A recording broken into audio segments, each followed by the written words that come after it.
The design of a house or houses, whether it's a tiny home or an average size home, the design, if you really think about it, that installation design is such a benefit. You think there'll be more houses with double installation.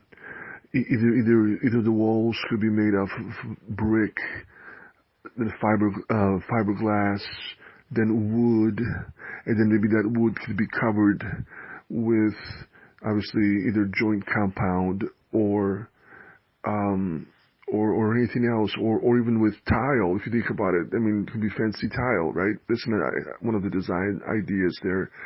So this home will not only be so will have this wood insulation from the wind going into it, so you will stay cool, or warm, and there'll not be a huge need to spend so much money on the utilities to keep it warm or cool. And especially for the winter time, I mean, the real design of homes, if people would just redesign them and build those kind of houses, it doesn't really even matter how big, because it could be smaller. The smaller, the better, because there's less room to heat up or less room to keep cool, but enough room, obviously, for everything that person or family needs.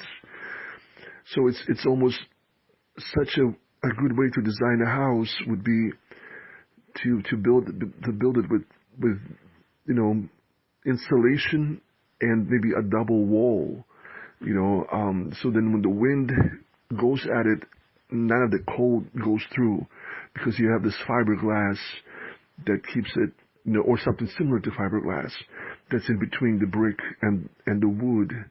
So it's almost like it's like a double wall. Basically, you have the brick and then you have the wood, but in between, it's filled up with thick fiberglass, and really almost as stuffed with thick fiberglass, stuffed it to a point where nothing goes through. I mean, it's really solid. I mean, the windows obviously are really insulated, and even with the design of the house, the windows sometimes don't even need to be that big, because the idea is you try to save money on your utilities. You try to stay cool, or you try to stay warm without spending too much money. And at some places, and once again, this stove, the wood burning stove that can be used for cooking, it usually can, in a house like that, it usually can warm everything up on the inside, and that warmth will stay on the inside and will not, will not disappear, because you have really strong insulation. So to just build houses like that for the purpose of not needing too much of heat to stay warm in the wintertime is such an ideal design for any country. I mean, in any country in Eastern Europe, Western Europe. I mean, anywhere where there's this, that is where it's hard, where the winter, where for the winter, a lot of money is spent, or certain things are required to stay warm, or otherwise it's extremely cold. But if they can redesign the new houses with just in such a way that would insulate the house, and so it'll be easier to keep it warm on the inside, and the warmth will stay on the inside. So then people will spend less money on warming the place, and they have more money to spend on the economy. Obviously, that's always, I mentioned it before sometimes, and I always should mention it. With all of these ways of saving money, is you have more money to spend on the economy. But sometimes, even out of necessity reasons, if for some reason, the heating, the way that the houses are heated is too expensive, or maybe there's a lack of the resource to heat the houses in certain parts of Europe, or Eastern Europe, or Western Europe, or whatever it might be, for whatever reason. Western Europe usually is okay, as far as I know, but just in case, right? What if there's a circumstance where there's a lack of a resource to stay warm? Well, if the houses are redesigned to be insulated and to keep the warmth on the inside, that would really help everybody in that sense of it. So it should be an ideal way to design houses, to design them with like a double, triple wall with insulation of fiberglass or something similar to it. This thick, warm layer placed in the middle, so there's like nothing goes through. And designing them and having that stuff that it heats up the place and at the same time allows cooking. So then that kind of solves that. So it's one of those things. If the house doesn't have to be that big, it could be tiny or it could be an average kind of, but not too big, but just redesigned in a way that it's insulated to a point where nothing goes through, in a sense of when it comes to the outside elements, when it comes to the heat or the cold, especially the cold. I think the cold is really, because if you have the stove, it's just one of those things. If they can be redesigned, people will save money and will not have to be in a circumstance where there's, no heat and they have to be in the cold, because they can have this cooking stove that they can warm up by just throwing recycled cardboard with cooking oil if they wanted to, or they can throw pieces of wood with cooking oil and, or toilet paper, any kind of paper without any scent. The scent is better not to throw anything with a scent, with any kind of scent. And just throw it in there with some cooking oil, and now do have to spend money on that part of it, but at the same time, once they warm up the room or the rooms in those houses, in those affordable houses, because they're not too expensive, they're not too big, but they're just overly insulated to a point where if you're keeping it warm on the inside, that warmth is going to stay, and it's going to stay for days, maybe even. Because it's just the way they were designed, and the windows are really insulated and not extremely big. That's another thing. I think the bigger the window, unless it's really insulated, but to let less for the expense, they can be designed as not that big and really, really insulated so that the wind will not go through them as much. It's just one of those ideas. It's one of those ideas that, the benefits is you're saving money on your utilities. The benefits, you can even just have, the stove that will warm it up, and you can just, throw wood into it or pieces of cardboards or recycle paper that way. Recycle all your unwanted mail that you didn't want. Throw it over with some oil, and then boom, you have some heat going, and it's all. And of course, it comes with the pipe, and the pipe goes either through the wall or through the roof. So it's really kind of some ways you can look at it as just it's a tiny house, a cabin, but you can even look at it as a little bit more of a bigger size house than a tiny house. And it still can be redesigned that way. And it can be affordable for people to buy. And at the same time, it helps people to get by through the winter. It helps people to get by through the cold. Because all they have to do is just warm it up a little bit. Or warm it up just enough, and it'll stay warm for a long period of time because it's so insulated. I think that fiberglass in the middle of the two walls or the three walls, that fiberglass, it's something that's going to really keep that insulation, especially if you, I don't know on the codes, but I think that if you really stuff that fiberglass or anything similar to it, the material, stuff it where, like I said, there's no breeze is coming through, like double it or something, double it right next to each other. Just don't try to save money on the fiberglass or on that material that's similar to fiberglass, because it'll create this warmth. Once you, if you double it into that space gap right next to each other and you squeeze it in, push it in, it really, creates this nice solid protection from the breeze. If you just put one of it, if you try to just put one next to each other and not squish it together to be really, really even more thicker, sometimes the breeze goes through in between. Sometimes the way it's designed, and in between sometimes it will go through, and it's just, but if you squish it together and just put two instead of one together in the same spot, you just kind of squish it, right? And it creates a really good insulation. It creates a really good insulation where the wind breeze doesn't go through. And it's something that's in between the walls. And imagine if, let's say, so the other wall is the wood, let's say 2x4s. Let's say you put 2x4s to create the other wall after you put the fiberglass. So you put the brick, you put, this is a two-sided wall, fiberglass, 2x4s, then let's say, what if you put tile, fancy tile, the wall, and some people might not be used to the fancy tile on the wall, but but at the same time, some people might like it. It's one of those things. But to put the fancy tile, you would have to use, mortar, and when you use mortar, it seals even more. So you add in this mortar to it becomes like a third wall. It's not really that thick wall, but it's an additional wall to the 2x4s. So you have the brick, the fiberglass, the 2x4s stacked up. Okay, so you have that, and then on top of that, you add in this mortar, or you bring in the drywall and nail in the drywall. But see, I think if you use mortar versus the drywall, there's a possibility that the mortar will seal it better if you just put in layers and then attach to it all this tile. That's one of those options to have.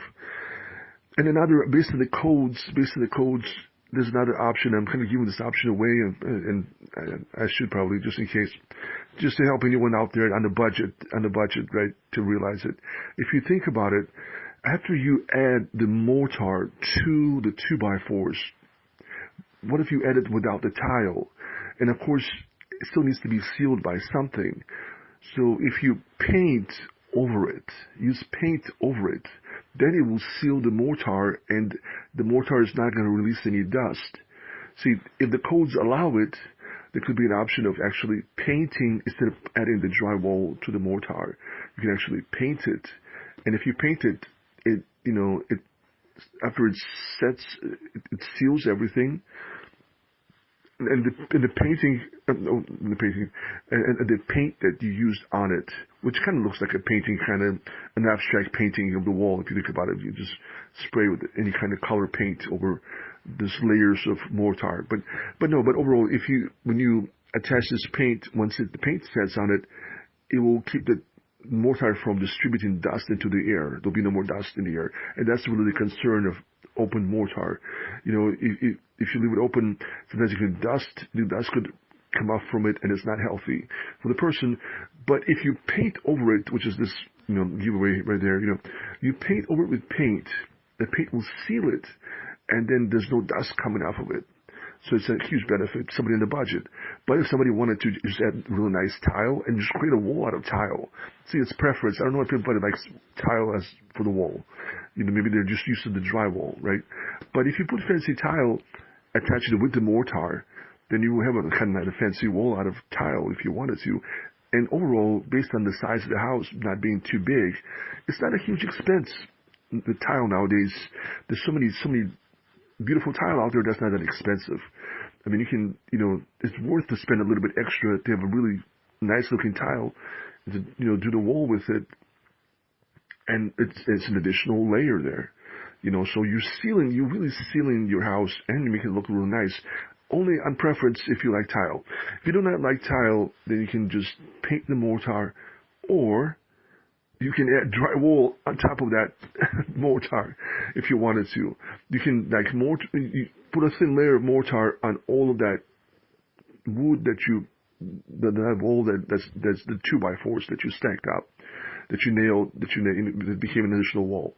So then you add in this mortar to it, then you're waiting for it to set, and then either you paint it, or you can just bring a drywall on top of that and attach a drywall on top of that. So that really seems like looks like a good way of, a good way of sealing, a good way of creating this double, triple wall that will help with the insulation. I think really that fiberglass and any material similar to the fiberglass, if you leave it on the inside, it really does help keep the house warmer, because it really, it's a fabric, it's a material that you place in between. And, and of course it comes with that little sheet attached to it that usually keeps the wind from going through. So it really is something that helps. It's not too expensive either. The fiberglass or similar something to it. It's not that expensive. So it's really not that expensive to build an average size house, or a small house, or a tiny house, or a cabin, and just over insulate it to a point where, nothing will go through. And the windows doesn't have to be that big. They can be, but they have to insulate the windows also. But the bigger the window, the more of the wind going through the window. So the idea is, an efficiency if you want to really be an efficient house when it comes to, keeping the house warm on the inside, but not too much, with just even the cooking stove, as you would say, the warming in the cooking stove the idea is probably to have smaller windows and really, really strong insulated windows. And yeah, that will help with the installation process to keep the cold outside, to make sure none of it goes inside. All you do is just warm it up a little bit on the inside, or just enough, and the warmth will stay for a longer period of time. So then you don't have to keep it warm like every day or every night. It's just one of those things. You can just warm it up for a certain amount of time, and it'll just stay. The warmth will stay, so you don't have to worry. And you can just use recycled cardboard to warm, just to burn it in that stove, and I'm sure there's lots of recycled cardboards out there. And just add a little bit of oil into it, and boom, you have this high fire, that's really, really strong, and it's there. And really, when you leave a little bit of oil residue in that oven, it will always, I think, it will help sometimes to just stay strong, with the fire stay strong. Next time, you just need a little bit more oil, and it'll just, and usually designed to last. It will last a bit longer. It seems to last a bit longer when you add a little bit of oil. And when there's already a little bit of residue of oil in there from the previous times, you add the cardboard or the paper or the toilet paper or whatever, or wood, or pieces of wood, or or whatever it is that in that sense of it, that people want to burn up, in that sense of it. That's probably the idea. I mean, really, I think that's about it. It's wood or paper or cardboard, broken up cardboard, which is part of paper, and harder paper. Paper bags, another way of recycling, paper bags really good. If you tear them all up and throw it in there, they really burn pretty good. Cardboard by itself really burns pretty good, even without oil. But with oil, it's even more stronger and better when just a little bit. But usually cardboard, if you just start up the fire, just any cardboard, it usually, I think the oil helps it a little bit more. It just burns a bit longer. But yeah, so it's really a huge benefit to just stay warm that way, to warm up that house, that tiny house, that cabin, or a small house, or a small affordable house. And it's just a matter of building those thick walls, redesigning the house to just maintain that heat on the inside and don't let it out. Or maintain the AC, the cool air on the inside, don't let it out in the summertime. It's the same. Insulation is always helpful. Insulation is helpful in the summertime because if you run your AC, and I guess it depends on the roof a little bit, and it depends how high your roof is from, and in the sun, and it depends on the location where the house is. I mean, if it's in some desert where the sun is beaming at you, you might want to add something else to the roof to kind of break that beaming heat that's going towards your house from the top. So it's a little bit different. That's a little bit different from the design of it, right? You almost like want to have something that blocks that from the top, so it will just kind of, that extreme heat will not, penetrate the roof.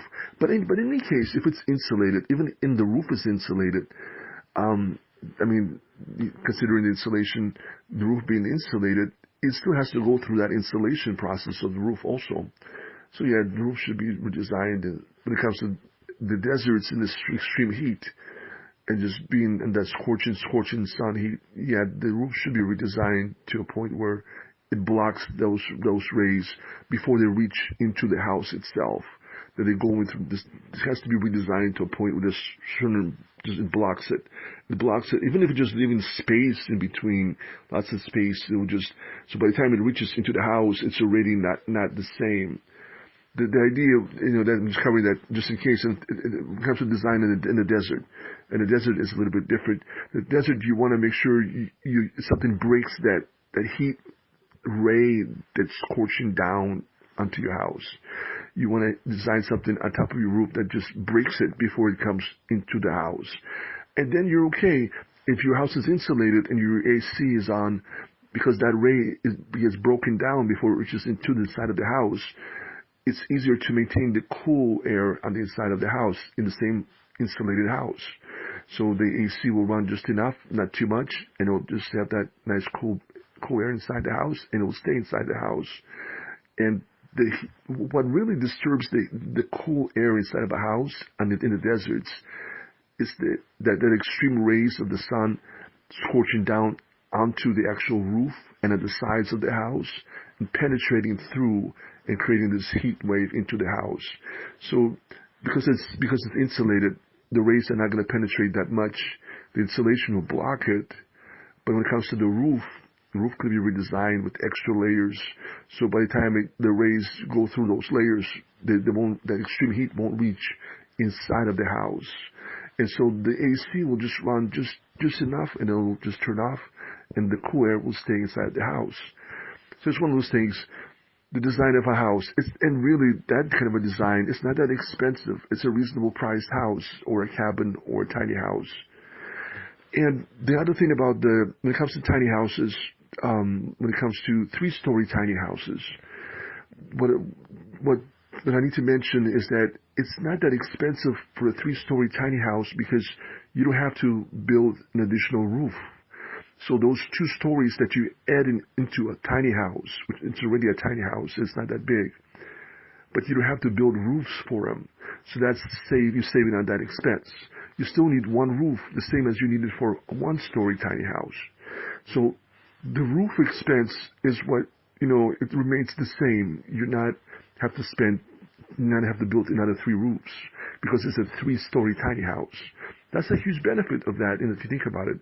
So it's small, but it's good enough, and it's 3-story. And the only thing the company needs to build is just the walls and the flooring.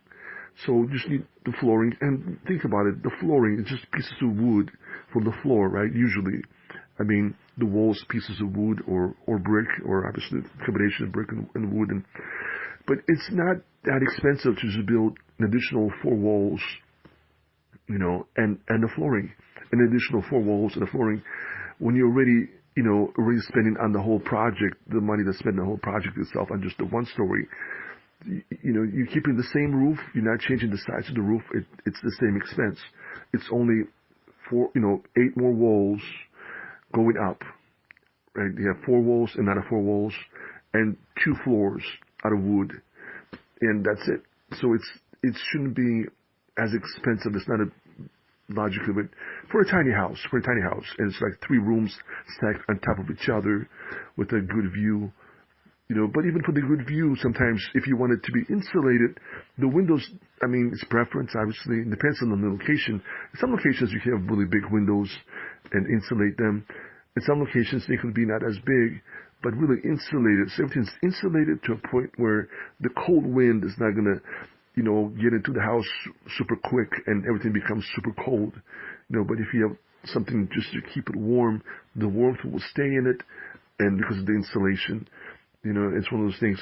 And of course, the communities of tiny houses, if you think about it, if you have, so many tiny houses next to each other, let's say they're all 3-story tiny houses, and you build them right next to each other, it's kind of another benefit of building them next to each other, because then those sides of the houses, the sun is not going to scorch through, and the wind is not going to blow through the sides because you have, a house right next to you.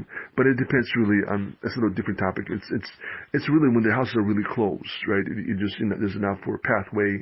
It's just like a community of, it's a little different idea. But sometimes you design a community where houses are next to each other to a point where the wind is not going to blow through because that house is blocking the wind.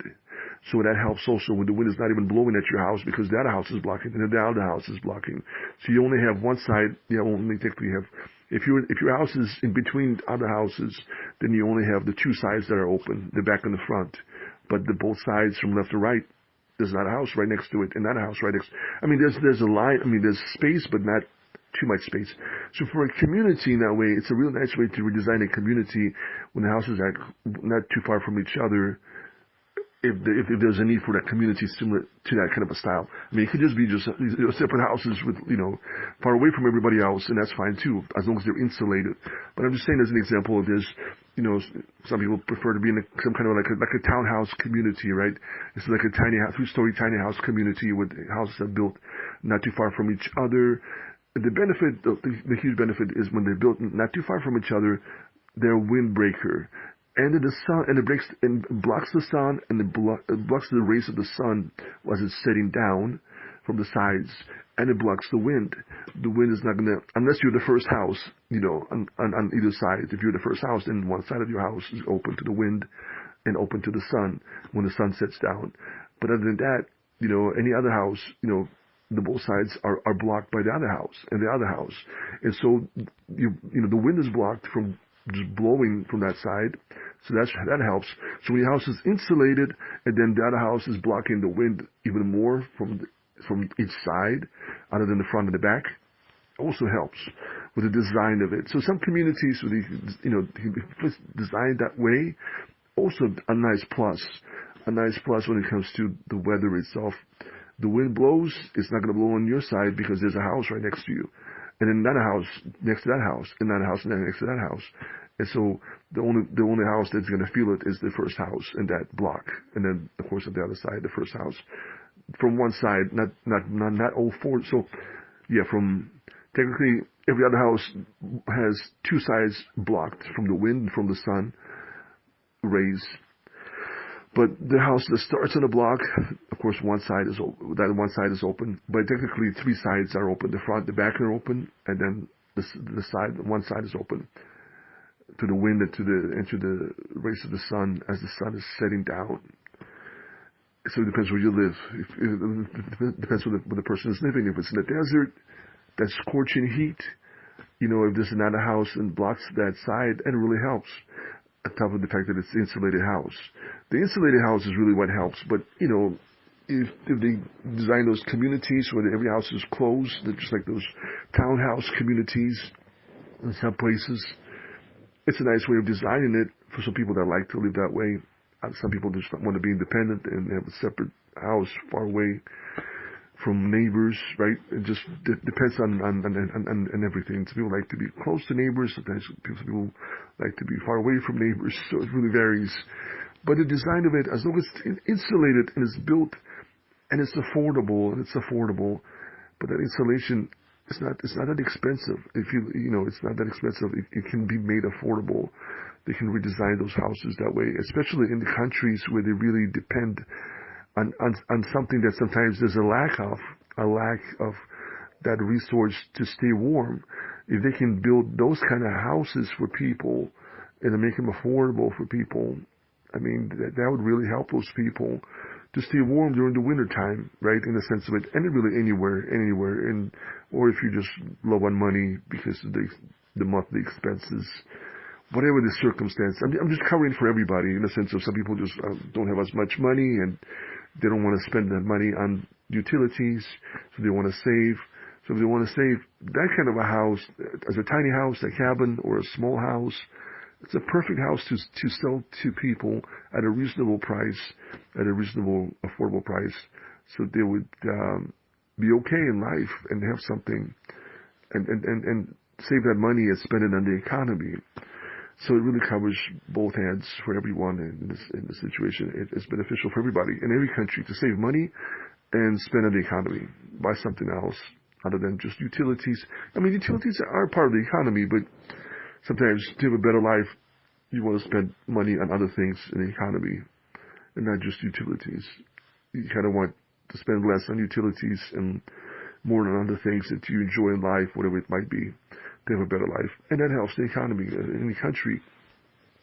So the design of those buildings, not only are they affordable, in the sense they could be designed really affordable, but that insulation and the less windows. Sometimes the windows, if that's an expense, sometimes you don't really need too many of them. You just need enough, right? I mean, unless you really need that view, you really have that really good view and you want that really big window for that view, that's a little bit different. But other than that, for insulation reasons, the smaller the windows and the insulated everything as much as possible. So then you'll always save money. Or you just need to heat it up a little bit and you're staying warm. Or cool it down a little bit with the AC and you're staying cool. And you're not spending much money and you're saving it and using it for other things like groceries or something else, whatever it might be. That, besides groceries, of course, and anything in a sense of it. So just have more money to spend on other things, projects or whatever it might be. Amen, hallelujah, glory be to God. This is Markov saying, God bless everyone.